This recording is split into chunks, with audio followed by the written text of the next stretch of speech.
how to download music from YouTube as an MP3 file on your phone. In this video, I'm going to show you how to download music from YouTube as an MP3 on iPhone, Android phone, or Samsung phone. And if this video helps you, please consider giving it a like and also subscribe to my channel because that really helps me out.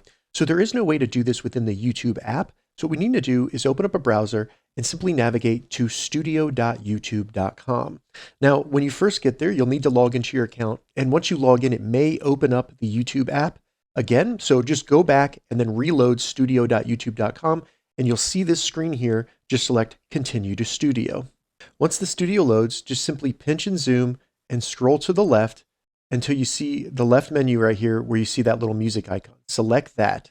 Once you select that, you'll see a full list of all the songs that you can download from YouTube as MP3 files. You can select the little play button to hear them. Once you press the play button, you'll then be able to scroll to the right and see download. So if I select download, I can download this as an MP3. Then I can open up the downloads folder and I can play that on my phone just like I would any other file. And this is an MP3 that I downloaded from YouTube. If this video helped you, give it a thumbs up and please consider subscribing to my channel.